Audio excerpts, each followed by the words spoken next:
ओम शांति, नमस्कार। आप सभी का बहुत-बहुत स्वागत है बातें मुलाकातें इस कार्यक्रम में और आशा करता हूँ आप सभी बिल्कुल हेल्दी वेल्दी और हैप्पी होंगे।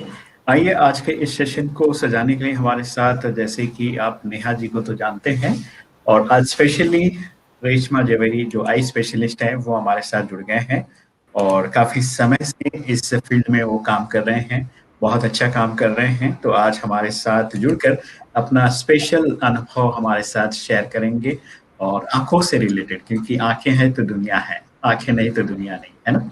तो आँखें हमारे जीवन में बहुत इम्पोर्टेंट रोल प्ले करता है, तो उस आँखों को कैसे प्रोटेक्ट करना, उसको कैसे लॉन्ग टाइम के लिए अच्छा रखना, ये सारी बातें हम रेशमा जवेरी डॉक्टर से सुनेंगे, तो उनका बहुत-बहुत दिल से स्वागत है आज के इस कार्यक्रम में।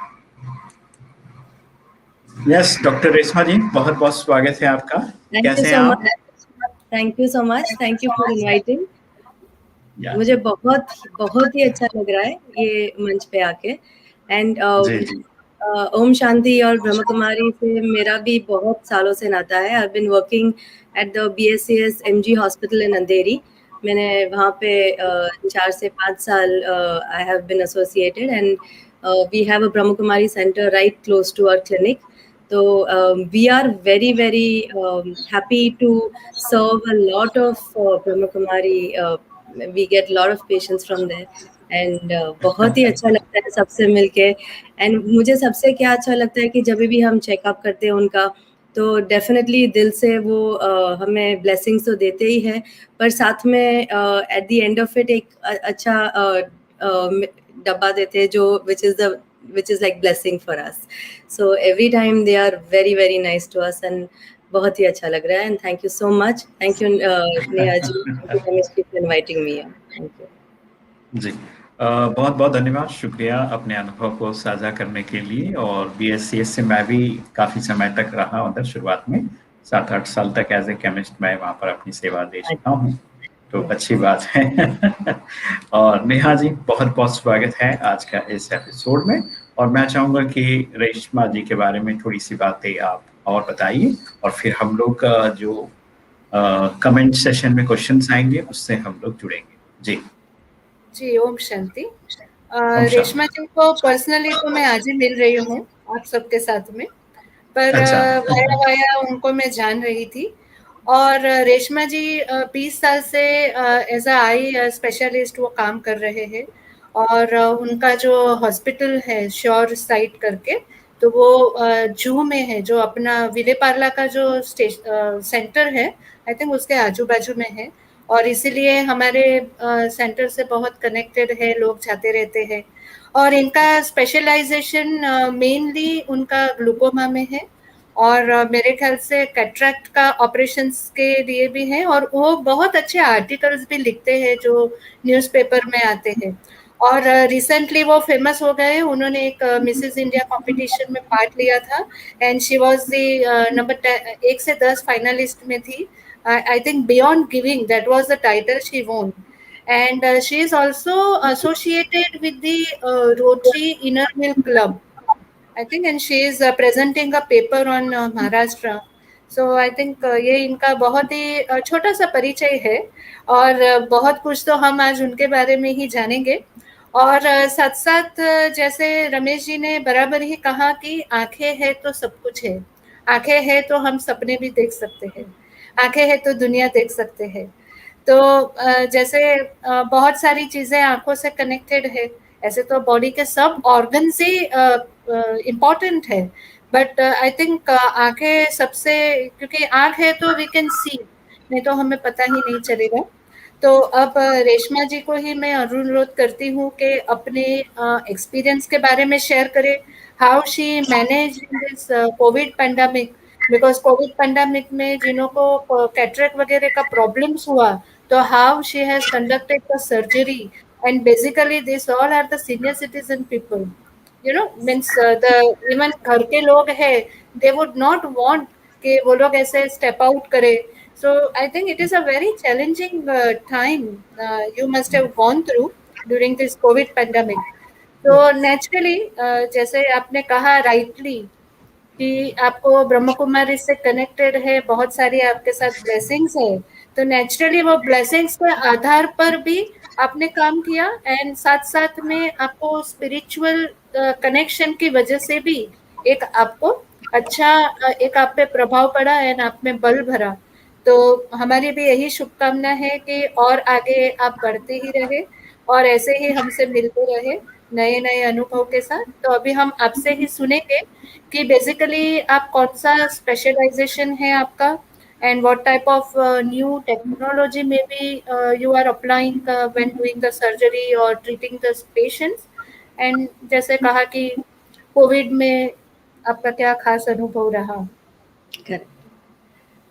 First of all, thank you so much for this kind introduction. Thank you so much. Yes, I have been मैं ophthalmology में, eye surgery में almost 16 years से अभी practice कर रही हूँ. To take you back a little before, I don't think I was a very bright student, but my mother always wanted me to become a doctor. And उन्होंने एक बार बोला होगा मुझे 10th standard में कि तू डॉक्टर बन जा तो अच्छा रहेगा. That's a nice way of serving the society. And it just kind of it ingrained in myself. And फिर तो जैसे चालू हुआ तो फर्स्ट टाइम जब भी मैंने हमारी मेडिकल फील्ड जब भी ज्वाइन की एंड आंखों के अंदर जब भी देखा, आई think it was the most beautiful view that I had ever seen. मतलब लगता है कि इतनी छोटी सी आंख है, वैसे लगता है पूरे बॉडी में eye is one of the smallest organ, but इतनी डेलिकेट है और इतने सारे अंदर के जो ऑर्गन्स में डिफरेंट फंक्शंस होते हैं. और आँख है तो जिंदगी है, दुनिया देख सकते हैं. आंखें नहीं है तो फिर जैसे कि हम लोग काफ़ी ब्लाइंड पीपल को भी मिलते हैं, और जो blind people what they go through we will not understand that. हम 2 मिनट भी आँख बंद करके ऐसे चलना कोशिश करेंगे और हमको लगेगा कि अरे क्या हो रहा है. So eye is such and vision is such an important thing for everybody. So I was really grateful to God कि मुझे ये लाइन चूज़ करने को मिली. ये लाइन जिससे not only can I I feel के जिनको कैटरैक्ट है, कांच बिंदु है, काफ़ी किस्म के आई इश्यूज़ हो सकते हैं.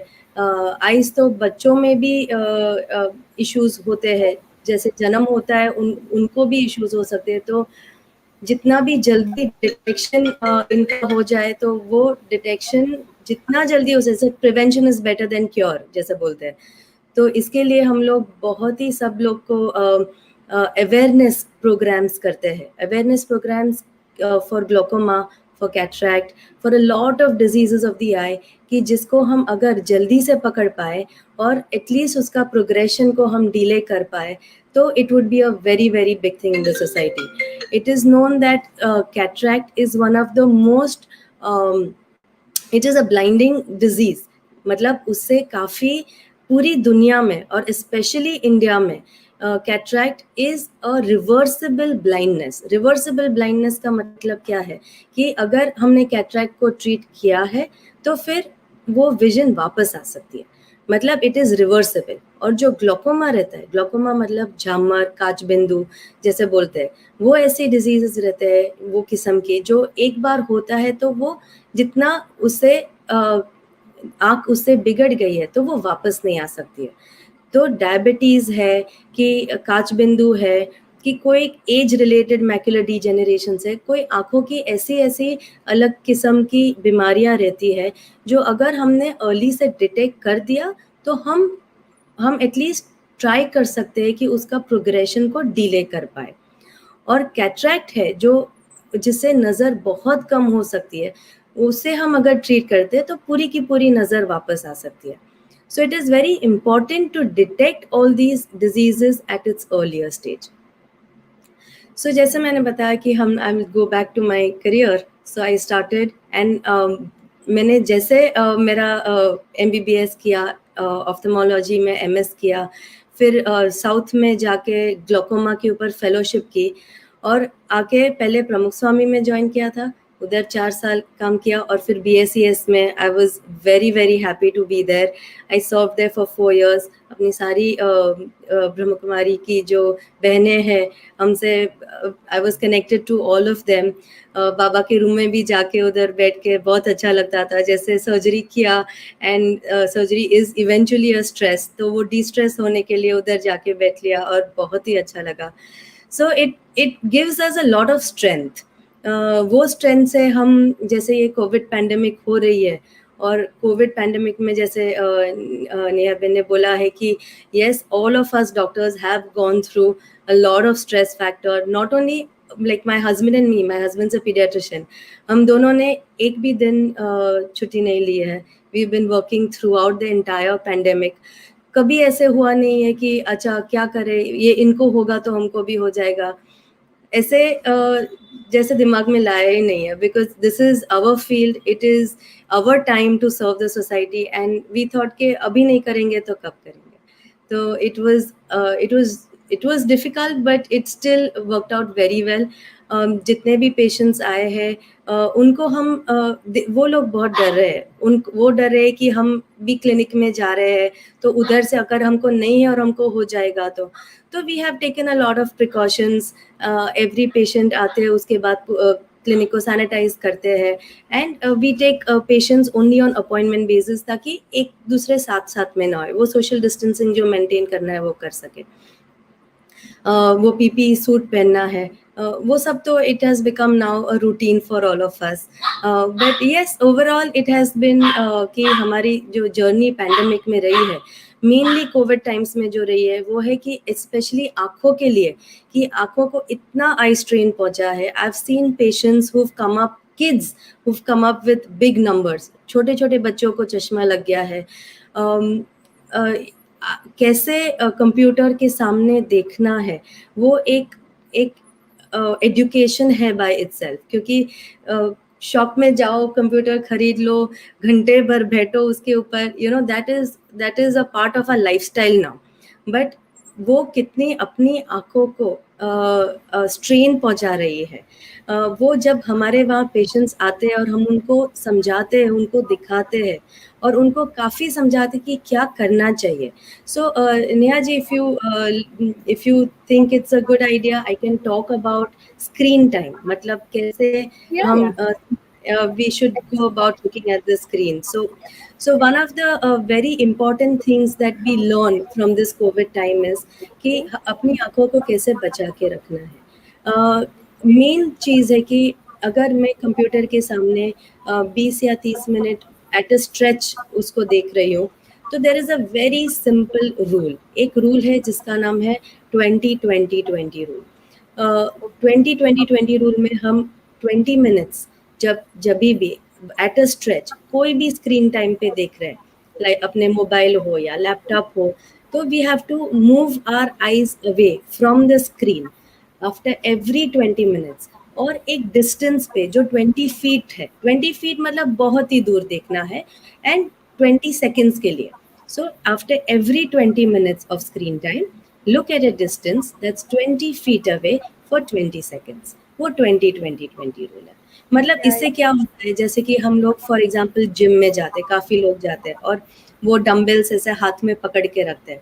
बहुत समय तक बहुत वेट हाथ में पकड़ के रखा तो अपने हाथ टायर्ड हो जाते हैं और फिर दुखने लगते हैं.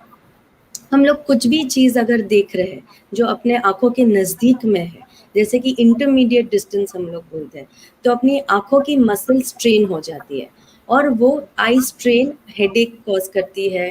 फिर जैसे ड्राइनेस हो जाता है, थकान सी लगती है, शाम को लगता है नहीं अभी बहुत हो गया, अभी जाके सो जाना है. वो एक हैवीनेस लगता है. वो इसके लिए लगता है क्योंकि अपनी मसल्स पूरी आई स्ट्रेन में चली गई है. तो उसको रिलीज करने के लिए, वो आई स्ट्रेन को रिलीज करने के लिए the main thing is to look at a distance. जैसे हम लोग दूर देखते हैं वो मसल्स रिलैक्सेशन में चले जाते हैं और जैसे रिलैक्सेशन में जाते हैं हम 20 गिनते हैं, उसमें वो रिलैक्सेशन फेज में चले जाते हैं and then we can get back to our watching the screen again. So it's a very simple tip but it is a very very important tip and it works for everybody from kids to adults.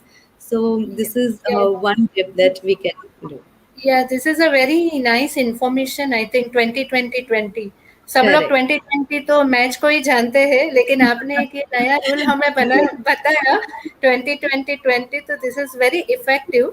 But I Yes. Think जो दर्शक हमें देख रहे हैं वो लोग भी थोड़ा जानना चाहते हैं कि कॉन्टेक्ट लेंस जो पहनते हैं उन लोग को क्या प्रिकॉशंस लेना चाहिए. हाँ जी. जो So कॉन्टेक्ट लेंसेज वाले भी जो होते हैं जो स्टूडेंट्स, एंड आई बिलीव कि ये जो पेंडेमिक में बच्चे लोगों को नंबर ज्यादा ही आए होंगे because the media has impacted, हर चीज ऑनलाइन है एंड घंटों absolutely. घंटों तक आपको ट्यूशन ऑनलाइन है, तुम्हारे क्लास ऑनलाइन है, स्टडी पूरा.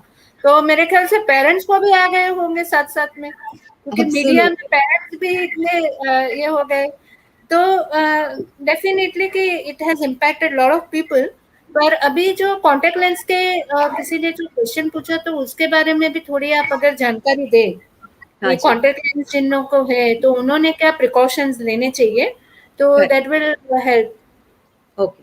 सो कॉन्टैक्ट लेंस जो रहता है ना, why do a person wear contact lens? अगर स्पेक्टिकल नहीं पहनना है तो हम लोग कॉन्टैक्ट लेंस पहनते हैं, बराबर. अभी कॉन्टैक्ट लेंस अलग अलग टाइप के आते हैं. हार्ड लेंस आते हैं, सॉफ्ट लेंस आते हैं, लॉन्ग वेयर आते हैं, 15 डेज डेली डिस्पोजेबल आते हैं, फोर्टनाइटली मतलब जो 14 दिन में आप फेंक सके, और मंथली डिस्पोजेबल आते हैं. पहले के जमाने में वो पूरा फुल ईयर यूज करते थे. ऐसे अभी हम लोग contact lenses now we don't recommend because now these better contact lenses have come into picture. अभी जो लोग कॉन्टैक्ट लेंसेज पहनते हैं उनको बहुत ख्याल करना है कि उसको कैसे, मतलब जितने घंटे पहनने हैं उतने ही घंटे पहनने हैं. मतलब अगर वो 4 घंटे या 5 घंटे के ऊपर 8-9 घंटे पहन लिए या फिर वो पहन के सो गए तो फिर उससे दिक्कत हो सकती है.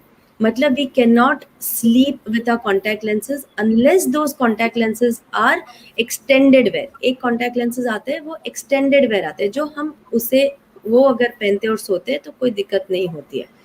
पर ये कॉन्टैक्ट लेंसेज आजकल के जो नए आने चालू हुए वो अच्छे हैं, उससे ऑक्सीजन परमेबिलिटी भी अच्छा मिलता है, पर only wear it for couple of hours.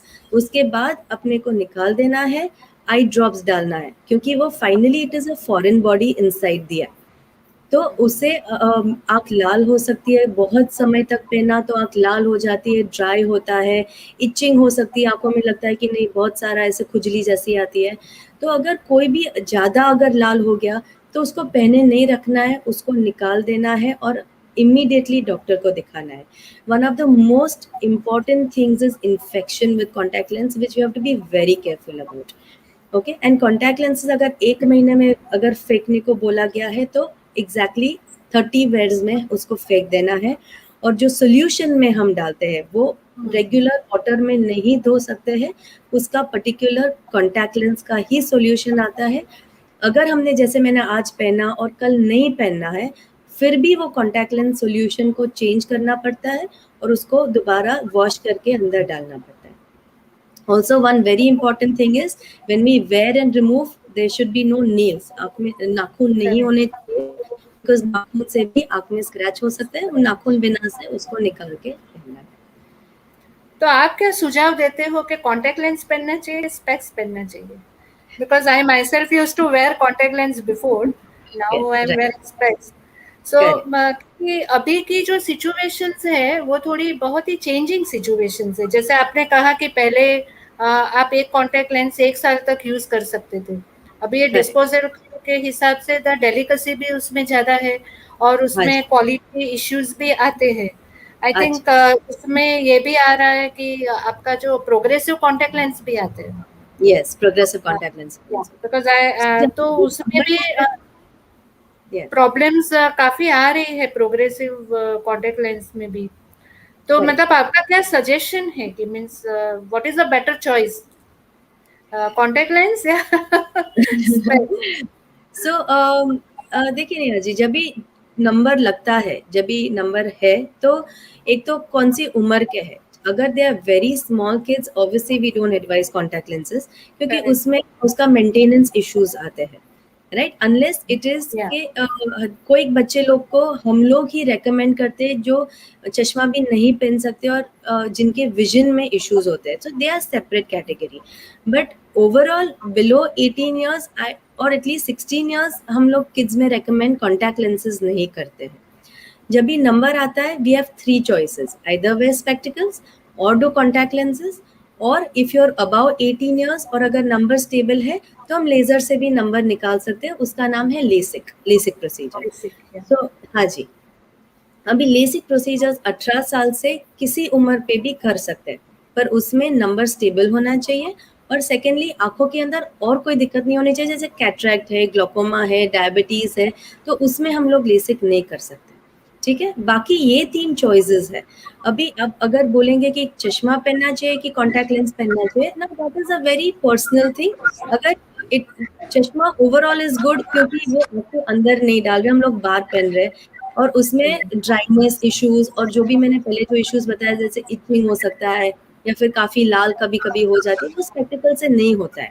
But spectacles का एक डिसएडवांटेज है कि ये साइड का विजन नहीं आता है, because we wear spectacles here, और कॉन्टैक्ट लेंसेज आंखों के अंदर जाता है तो मतलब पूरा फील्ड दिखता है, तो वो एडवांटेज कॉन्टैक्ट लेंस में है।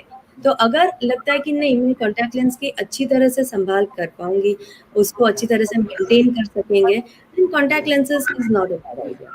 क्योंकि आज जैसे मैंने बोला कि जो नए कॉन्टैक्ट लेंसेज आए हैं उनमें ऑक्सीजन पर्मेबिलिटी भी ज्यादा है, तो वो इश्यूज कम होते हैं, एंड जो प्रोग्रेसिव जैसे आप बोला वो भी अभी अवेलेबल है। पर अगर ये दोनों नहीं करना है then obviously LASIK is a procedure. नहीं, और जैसे पहले के जो कॉन्टेक्ट लेंस थे उसमें क्या था कि आपका कॉस्ट सेविंग था ना, अभी ये जो डिस्पोजेबल है it is a very costly affair. So मतलब जो मिडिल फैमिली है उनके लिए थोड़ा वो डिफिकल्ट हो जाता है, तो Yes. उसको जैसा आपने बोला कि लेजिक सर्जरी या जो करना होता है, शायद वो मेरे ख्याल से चीपर एंड बेटर ऑप्शन है, बेटर हो क्योंकि वो जाता है, परमानेंट सॉल्यूशन हो जाता है। Exactly it's a one time. So it's a very nice thing. But यहाँ पर मैं और एक चीज भी आपको कहना चाहूंगी, जैसे आपने हमने चश्मे की बात कर रहे थे, तो लाइक हम कहते हैं कि जो स्पिरिचुअलिटी है वो भी एक चश्मा देती है। Like you know whenever I wear the specs, जैसे मैं पहनूंगी तो मैं I am seeing the longer side, सामने का दूर की चीज में देखती हूँ। बट स्पिरिचुअलिटी टीचेस अस कि हमें अपने आप को देखना है। सो चश्मे वही है, only thing you know the spiritual meaning is changing. So normally क्या होता है ना, हम जब भी दूर की चीज देखते हैं तो लोगों के कमी कमजोरियां को देखते हैं, और जब भी हम अपने आप को देखते हैं तो हमें तभी ही रियलाइज होता है कि देयर आर उन लोग से तो ज्यादा हमारे में कमी कमजोरियां है। तो ये जो एक मतलब स्पिरिचुअलिटी के आधार पर हमको ये एक जो स्पेक्स मिले हैं, आई फील के that is a very nice realization one can have. And जैसे मैंने कहा कि मैं भी कॉन्टेक्ट लेंस पहनती थी, बट जब भी आई रियलाइज कि means it is a artificial thing, you know, it's like a body consciousness में चले जाते हैं हम, because we don't want people to know कि मेरे को स्पेक्स है, that is the back thing. So you know बाद में हमने भी चेंज किया, and then it is a very comfortable thing I am feeling now, क्योंकि संभाल नहीं करनी है, टाइम नहीं जाता है, मनी एफर्ट्स नहीं है। But of course it's age पे काम करता है जैसे आपने कहा, तो ये बहुत ही अच्छी बात है। और मेरे ख्याल से हमारे दर्शक जो देख रहे हैं उन्हें भी बहुत सारी जानकारी मिल रही है। बट आजकल ये देखा गया है कि बहुत छोटे बच्चों को बहुत नंबर्स होते हैं, तो उसका मेन रीजन क्या है? बहुत सारे मतलब 2-3 साल के बच्चों को भी आजकल तो चश्मे होते हैं। So this is in the genes, मतलब क्या इसका रीजन आपने डिस्कवर किया होगा? अब आप देखे होंगे कि I think when if I remember my childhood, अगर मैं मेरा खुद का बचपन अगर सोचती हूँ तो मुझे वो लॉन्स याद आते हैं, मुझे वो बाहर जाके खेलना याद आता है। कभी भी मोबाइल नहीं होता था, कभी कंप्यूटर नहीं होता था हम लोग के लिए। So everything was to do with distant vision, क्योंकि जब हम बाहर खेलते हैं तो हम लोग ज्यादा दूर का देख रहे हैं। हम लोग जैसे भी कंप्यूटर और लैपटॉप या मोबाइल देखते हैं हम लोग नजदीक का देख रहे हैं। तो आजकल के बच्चे लोग कहाँ पे उन लोग का वो खेल कूद ना भी रहा है। अभी कुछ मेरे 2 बच्चे हैं, मेरा लड़का है वो 15 साल का है, मेरी लड़की है 17 साल की है। मुझे नहीं याद आ रहा है कि कितना भी अभी कि बच्चे लोग नीचे जाके खेले हो, कि दूसरे के फ्रेंड्स को फ़ोन करके हम लोग को एज़ पेरेंट्स पूछना पड़ता है कि आपका बच्चा आज फ्री है, आज कोई क्लास है कि नहीं? सबके अलग-अलग क्लास, सबके इतने सारे क्लासेस, इतने सारे टाइमिंग्स, मतलब वो it has become actually it is a big thing now कि नीचे जाके खेलना तो भूल ही गए हैं। एंड वो पहले पहले स्केयर भी नहीं था। आई डोंट थिंक मेरी मदर को बिल्कुल भी ऐसे चिंता होती होगी जब मैं छोटी थी कि किसके वहाँ चली गई, बाजू के वहाँ चली गई, खेल रही हूँ। अभी तो हम लोग को नीचे उतरते तो हम लोग को भी थोड़ा टेंशन होता है कि कहाँ पे गए हैं। मतलब everything has changed now. The entire way of a childhood has changed now. तो ये सब के कारण दे ज़्यादातर 4 रूम के मतलब वॉल्स के अंदर रूम में हमेशा मोबाइल के सामने, तो that is going to give a lot of eye strain and वो आई स्ट्रेन के कारण ही इतना सारा नंबर बढ़ता है। So it is of course genetic, that is definitely there. अगर पेरेंट्स को नंबर है तो बच्चे लोग को नंबर आना है, तो that is in the genes, I am not denying that fact, but a lot is to do with how the entire way we are living in the living conditions of today. So I always recommend my the parents who come with their kids कि आप जितना हो सके उनको book करो चलेगा, but जितना screen कम करेंगे, क्योंकि स्क्रीन में क्या डिसएडवांटेज है, एक तो उसकी जो ब्लू लाइट आती है उसमें एक यूवी लाइट होती है, वो अपनी आंखों को it's go straight in our eyes, and वो जो ब्लू लाइट होती है उसके कारण भी आई में काफ़ी स्ट्रेन और ड्राइनेस आता है। तो lot of things because of the screen due to which we get a number. तो I think it is better कि बच्चे लोग को बुक्स पढ़ाओ, कोई गेम्स खेलो साथ में, या फिर कुछ भी अगर स्कूल के, अभी स्कूल तो करना ही है, देयर इज़ नो चॉइस, पर उसके अलावा जो भी एंटरटेनमेंट है that don't keep it on the screen. My only advice to the parents and the kids is that. जी। बहुत ही अच्छी बात आपने बताया, और मुझे लगता है कि एक और सवाल आया है, बच्चों के साथ साथ में बुजुर्गों को अपने आंखों का कैसे संभाल करना है, ये अनुज जी पूछ रहे हैं मुंबई से। हाँ जी, ओल्ड दैट्स अ एज में आई वेरी प्रॉब्लम। क्वेश्चन। हाँ जी, और बहुत ही इम्पोर्टेंट है। See couple of things I will tell you. One is कि एक तो फूड हैबिट्स, हमारी जो अगेन आजकल की फूड हैबिट्स हो गई है, स्विगी आ गया है तो पिज़्ज़ा ऑर्डर कर दिया, ये कर दिया, जो जंक फूड अभी अपने अंदर आ गया है, that causes a lot of issues because उसमें पूरे विटामिन्स नहीं आते हैं। तो हमारी बॉडी के लिए और स्पेशली आँखों के लिए भी जो ग्रीन लीफी वेजिटेबल्स है, कैरेट, स्पिनच, और जो भी है जो विटामिन ए देता है, अपना एंटीऑक्सीडेंट्स है, ब्रोकली है, काफ़ी सारे फ्रूट्स है, वो सब अपने फूड में इंक्लूड करना ही करना है। तो फूड प्लेज, खाना जो है वो it plays a very important role for a body and our eyes. So that is one thing. Second is कि हेल्दी लिविंग रहना है, मतलब काफ़ी समय तक बैठे रहे, पूरे दिन काम है, work is there from 9 to 5, बैठे ही बैठे रहे, तो न कि हेड होता है पर पूरा नेक दर्द करता है और एक किस्म की ओबेसिटी सेट इन हो जाती है। तो एक्सरसाइज अपनी लाइफ में इंक्लूड करना बहुत ही इम्पॉर्टेंट है। अगर डायबिटीज़ सेट इन हो जाता है तो डायबिटीज़ के कारण पूरे बॉडी में नहीं पर आँखों में भी डायबिटिक रेटिनोपैथी एक किस्म की बीमारी है आँखों की, जिसमें आपके अंदर खून चालू हो जाता है और काफ़ी समय तक अपने को पता नहीं चलता है कि आँखों में ये बीमारी चालू हो गई है, जब तक कि वो नज़र नहीं आता। सो डायबिटीज़ है कि नहीं, अपने शुगर लेवल्स को जो मॉनिटर करना है और उसको कंट्रोल में रखना है। थर्ड थिंग कि sunlight is an very it is not very good for the eyes. तो direct sunlight we should not take. अगर हम लोग बाहर स्टेप आउट करते हैं तो बेटर है कि गॉगल्स पहन ले या डायरेक्ट सन में ना देखे, क्योंकि सन जो डायरेक्ट रेज अपनी आंखों में जाते हैं उससे मोतिया भी डेवलप होता है और एक एज रिलेटेड मैकुलर डिजेनरेशन करके, मतलब काफी आंखों की जो बीमारियां है वो डायरेक्ट सनलाइट से हो सकती है। फोर्थ इज, जैसा मैंने स्क्रीन का ऑलरेडी आपको समझाया कि डायरेक्ट स्क्रीन यूज नहीं करना है, या तो प्रोटेक्टिव ग्लास यूज कर सकते हैं, या एक यूवी ब्लॉक करके एक फिल्टर आता है, वो स्क्रीन के ऊपर अच्छा। या अपने चश्मे में लगा के वो यूवी ब्लॉकेज, तो यूवी डायरेक्ट लाइट अपनी आंखों में नहीं जाना चाहिए। नहीं और जाता। एंड मोस्ट इम्पॉर्टेंट इज कि if you are 40 plus, at least once in a year get a routine eye checkup done. Routine eye checkup मतलब मैंने जो भी मेरे पेशेंट्स आते हैं या फिर मैं अवेयरनेस क्लिनिक्स में जाती हूँ, उनको मैं जनरली पूछती हूँ लास्ट कभी चेकअप किया। Most of the answer is वो जरूरत नहीं पड़ी, मैं क्यों eye checkup. So that is, जरूरत पड़ने पर आई चेकअप कराना इम्पोर्टेंट नहीं है।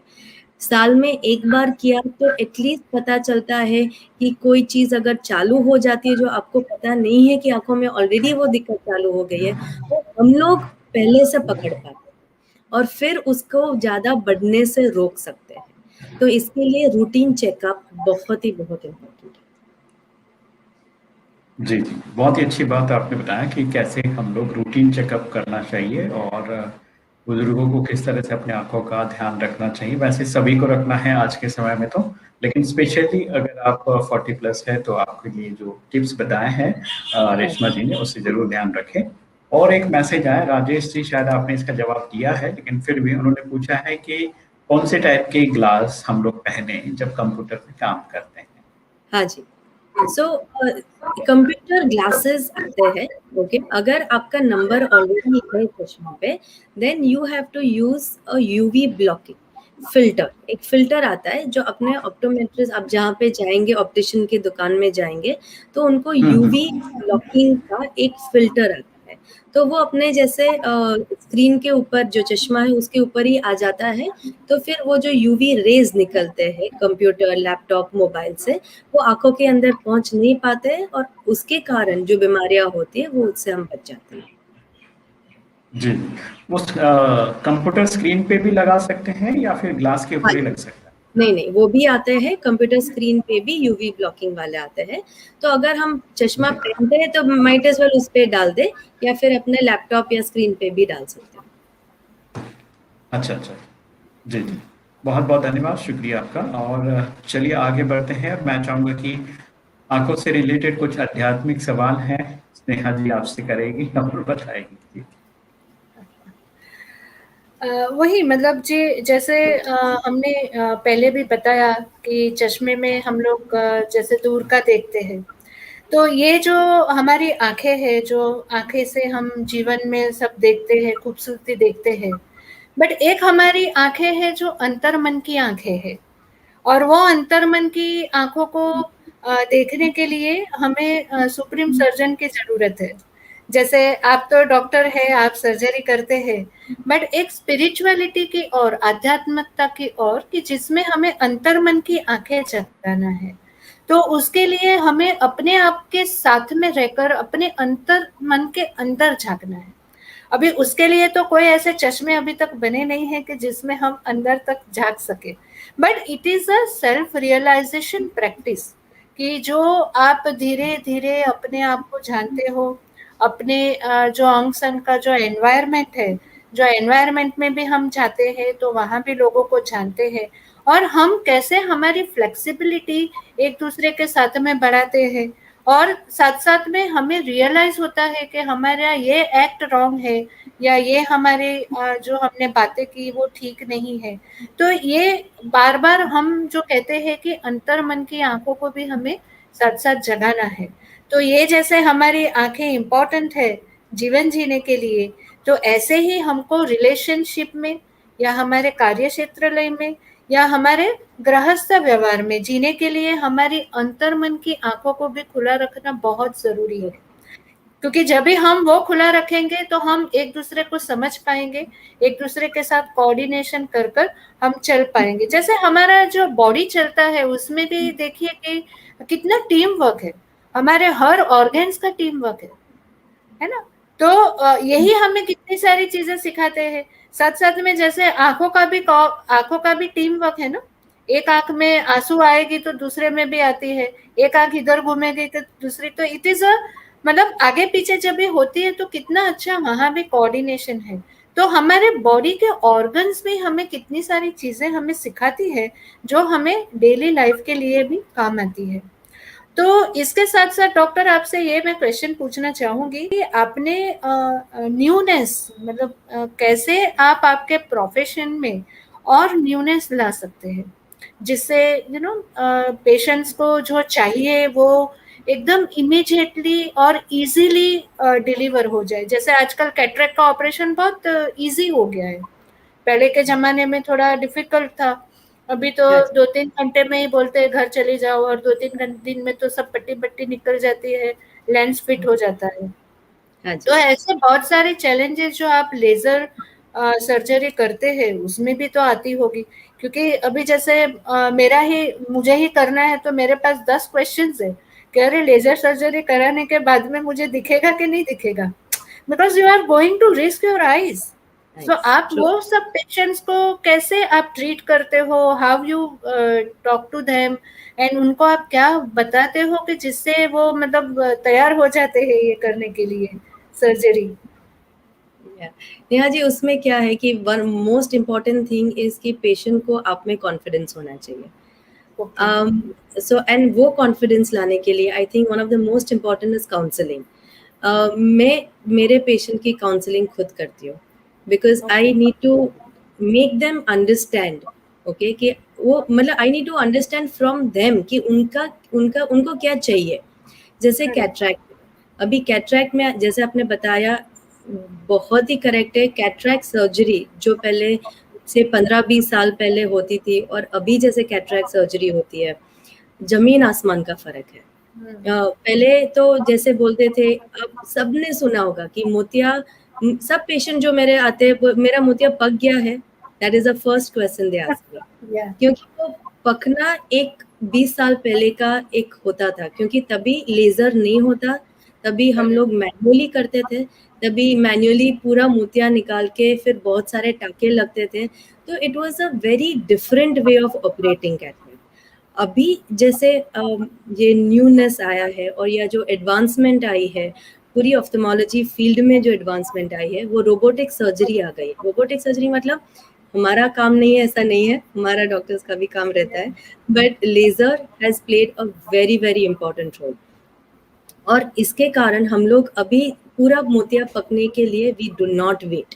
तो अगर हम पेशेंट में देखते हैं कि मोतिया बन रहा है और मोतिये के हिसाब से उनकी नज़र में ब्लोरीनेस आ रही है, तो we don't have to wait कि कब तक वो पूरा पक जाए और पकने के बाद ही निकाल दे, क्योंकि लेज़र जो होता है वो लेज़र मोतियों को अंदर ही अंदर तोड़ता है और अंदर ही अंदर खा लेता है।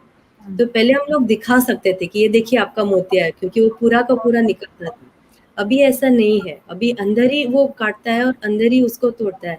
और जो लेंसेज अभी आ गए हैं, इतने अच्छे एडवांस लेंसेज आ गए हैं, तो पेशेंट को क्या चाहिए? अगर पेशेंट 80 इयर्स ओल्ड है, 90 इयर्स ओल्ड है, ऐसे करके आते हैं, तो फिर उनकी रिक्वायरमेंट्स अलग होती है। एक 40 ईयर का पेशेंट आता है जिसको कैटरेक्ट है, उनकी रिक्वायरमेंट्स अलग रहती है। तो हमारे पास जो लेंसेज अवेलेबल है अभी, वो काफ़ी अलग अलग किस्म के लेंसेज है जो डिफरेंट डिस्टेंसेस की विजन को क्योर करता है।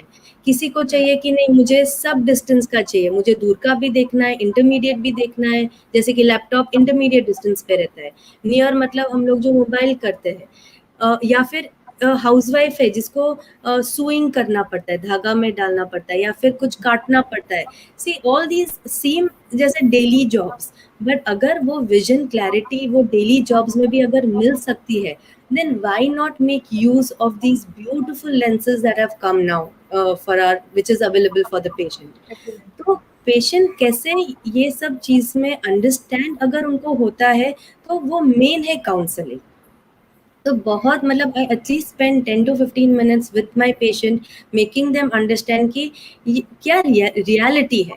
एक बार होता है कि अगर it's sometimes it feels little different कि नहीं, अगर मैंने 1 लाख रुपया दिया मतलब मुझे तो तारे दिखने चाहिए। See it's not that, okay, money can not buy vision, okay, money can not buy vision. money can only give you the availability to get the best facility. या फिर जो जैसे कि हम बोलते हैं कि आईफोन्स आजकल सब बहुत चलते हैं, मोबाइल की दुकान में जाते हैं तो आज आईफोन प्रो मैक्स जैसे बोलते हैं सबसे बेस्ट है, पर अगर मेरा काम एक रेगुलर आईफोन 8 या 9 से चलता है तो मैं क्यों उतना खर्चा करके आगे करूं? पर नहीं, मुझे चाहिए कि मुझे बेस्ट चाहिए, तो उसका मतलब वो नहीं है कि जो नहीं दिखता है वो भी दिखना चालू हो जाए. So patient expectation is what we try to explain to them, या लेसिक हो या कैटरैक्ट हो या जो भी हो, कि this is what you will see at the end of the surgery. या आपको जो अभी चश्मा से दिखता है उतना चश्मा के बिना दिखेगा. So that is very important, but definitely laser and cataract has come a long way. जो पहले डर होता था कि नहीं बहुत ही टाइम लगेगा, रात भर रहना पड़ेगा, वो सब नहीं होता है. जल्दी ऑपरेशन हो जाता है और 2-3 घंटे में पेशेंट्स घर पे जाते हैं. So it is become but it is still a big surgery. ऐसे नहीं है कि चलो एक कैटरैक्ट है हो गया. Cataract surgery still it is in your eye, and कुछ भी हम लोग कितना भी ट्राई करें, कोई पेशेंट्स को अगर उनको कॉम्प्लिकेशंस है, और कॉम्प्लिकेशंस क्यों होते हैं? क्योंकि वो डिले करते हैं डर के मारे या किसी के भी मारे कि नहीं अभी नहीं करना, हम 6 महीने बाद कर देंगे, 1 साल के बाद कर देंगे, कोई भी उनके रीजन के हिसाब से जो डिले हो जाता है तो उसमें कॉम्प्लिकेशंस फिर होते हैं.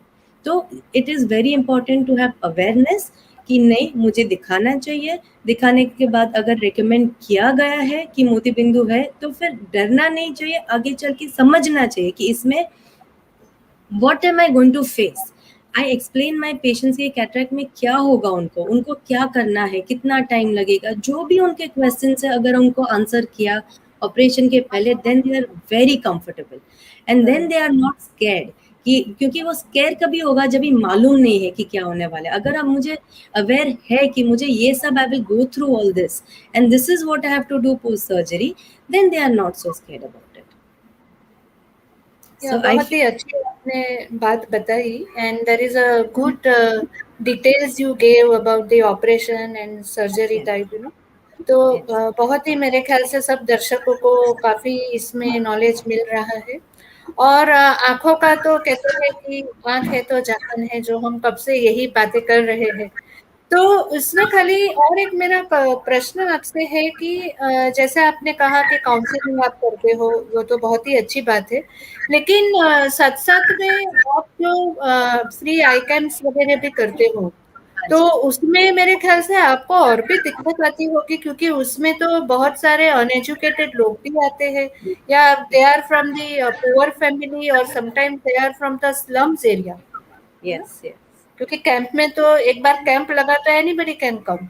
सो वहां पर आपको हैंडल करना थोड़ा ज्यादा दिक्कत होती होगी, या how you handle the patients there, जो खास करके स्लम्स और मतलब अनएजुकेटेड कैटेगरी है, जिन्हों को ज्यादा कुछ नॉलेज नहीं है, तो उन्हें आप फिर कैसे डील करते हैं वो पेशेंट्स के साथ में?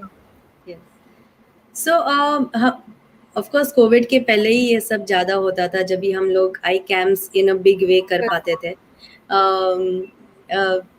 हम लोग पहले जाते थे गुजरात में, कापड़वंज और काफ़ी अलग अलग जगह पे जाके कैंप्स करते थे. So there we had a whole team कि मैं लोटस हॉस्पिटल में भी तभी एक डॉक्टर मुस्तफ़ा पारेख उनके साथ काम करते थे हम लोग, and we used to have an entire team where जो काफ़ी रोट्रैक्ट लोग भी, रोटरी के जो रहते हैं, वो पहले जाके पूरा छानबीन कर लेते थे किसको कैटरैक्ट है नहीं है. उधर के जो लोकल डॉक्टर है उनसे फाइंड आउट, एक फर्स्ट इनिशियल चेकअप हो जाता था, और फिर जो जिन लोग को भी कैटरैक्ट रहता था उनको करीबन we used to do almost 100 surgeries a day, our entire team, and everything was prepared for us, you know, when we were going there. and बहुत इनफैक्ट लगते हैं कि ये लोग नहीं समझ पाते। काफ़ी टाइम हमको डर रहता है कि नहीं ऑपरेशन कर दिया पर इन्फेक्शन हो जाएगा, बराबर से ड्रॉप नहीं डाला, या फिर उनकी जो रहनी करनी रहती है, वो जो सिचुएशन में रहते हैं, ऐसे लगता है कि नहीं उधर से कुछ इन्फेक्शन ना पकड़ पाए, because these are very delicate, eye itself is a very delicate organ.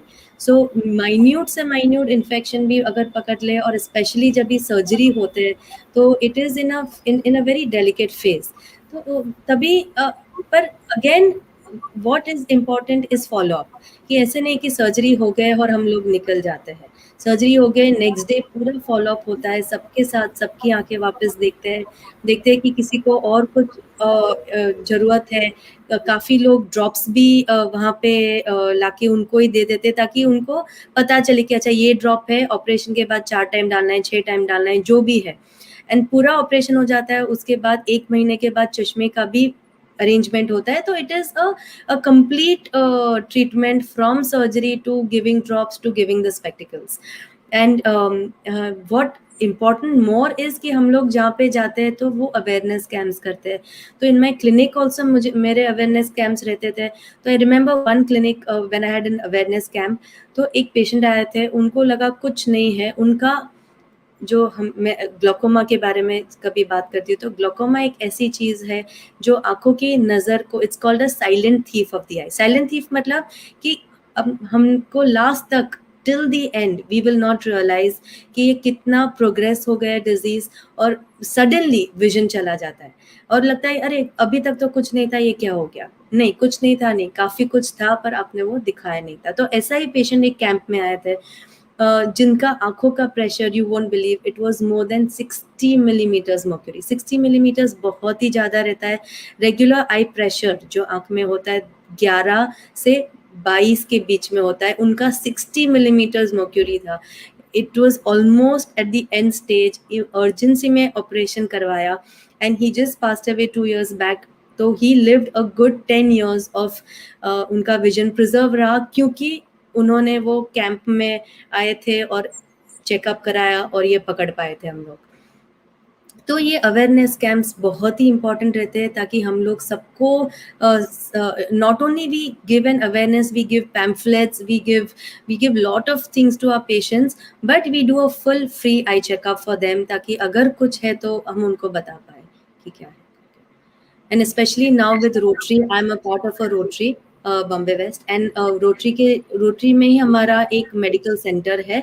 तो वो लोग वहाँ पे पेशेंट्स को चेक करते हैं और हमारे पास भेजते हैं जिनको कैटरैक्ट है, और हम उनको काफ़ी एडवांटेज देके ऑपरेशन कर सकते हैं उनके लिए। जी, बहुत बहुत धन्यवाद, शुक्रिया रेशमा जी। बहुत ही अच्छी बात है आपने बताया कि किस तरह से आप कैंपेन करते हैं। तो वहाँ पर भी बहुत सारी चीज़ें होती हैं, सभी चीज़ें मैनेज करना पड़ता है और लोगों को देखना पड़ता है, और जब कैंपेन करते हैं तो एक एक्सपीरियंस भी बढ़ जाता है।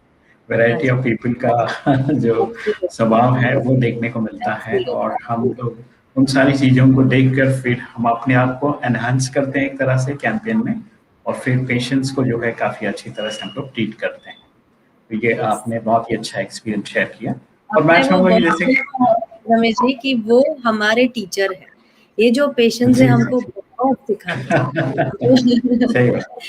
We are thankful to them कि they वो हम we are obliged that we can do this for them. जी जी जी। अच्छा, कैंपेन जब करते हैं हम लोग तो उसमें क्या क्या हम लोग देते हैं पब्लिक को, मतलब किस किस तरह के सर्विसेज प्रोवाइड करते हैं?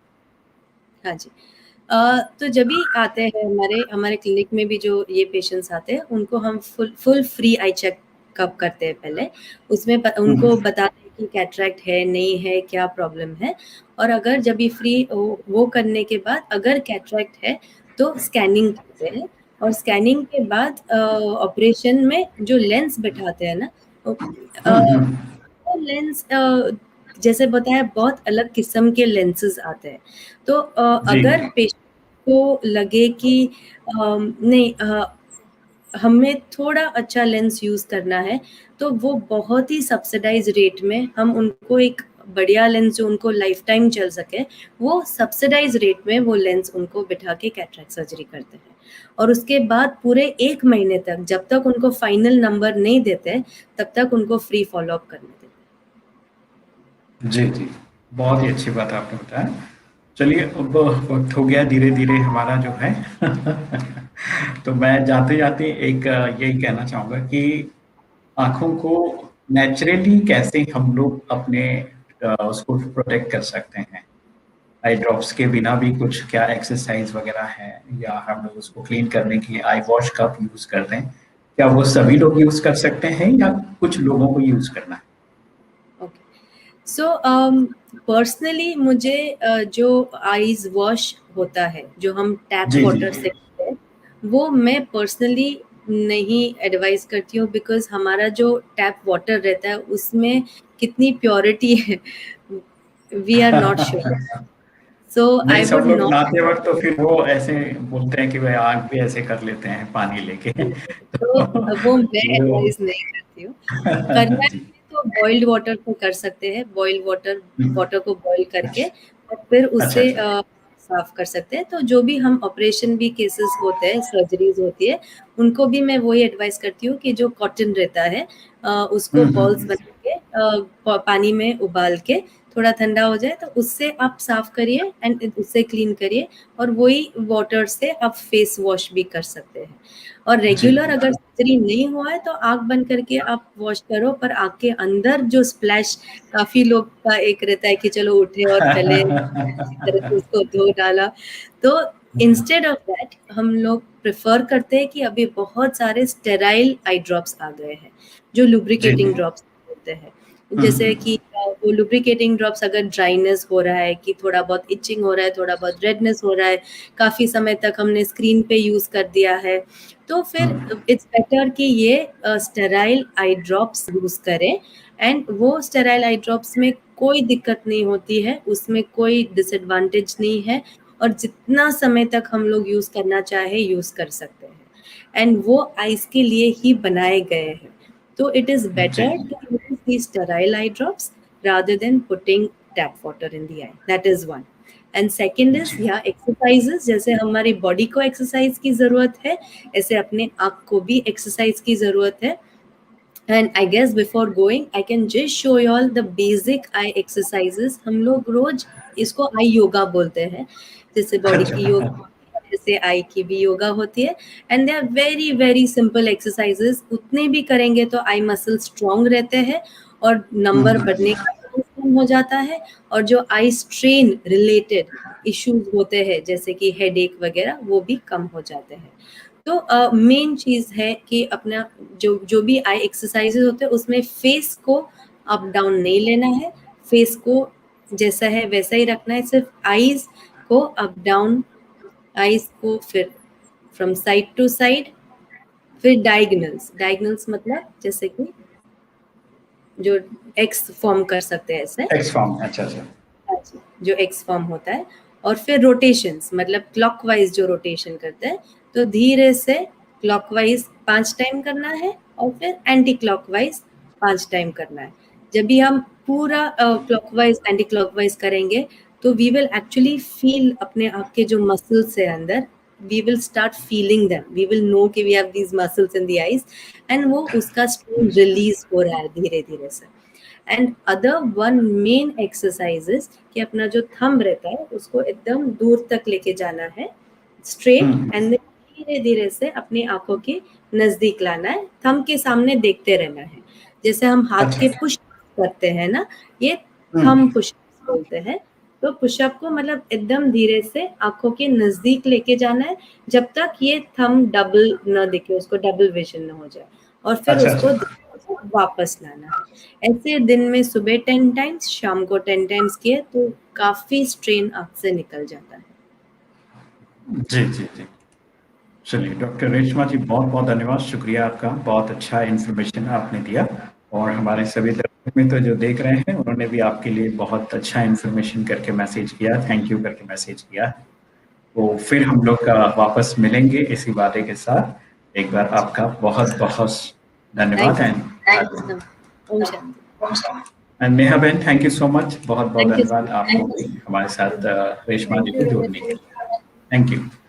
तो दोस्तों आज के इस एपिसोड में बातें मुलाकातें कार्यक्रम में आपने आंखों के बारे में जानकारी हासिल की और ये जानकारी आपको अच्छी लगी तो इस जानकारी को आप दूसरों तक भी पहुंचाइए या सिंपली आप इस एपिसोड को उनको फॉरवर्ड कर दीजिए तो पूरा एपिसोड सुन के वो अपने आप को ठीक कर लेंगे। तो चलिए इसी के साथ फिर एक बार आप सभी को बहुत सारी शुभकामनाएं। अपना और अपनों का ख्याल रखिए। इन्हीं शुभकामनाओं के साथ सलाम, नमस्ते, खमा गनीसा, जय हिंद, जय भारत, ओम शांति। ओम शांति।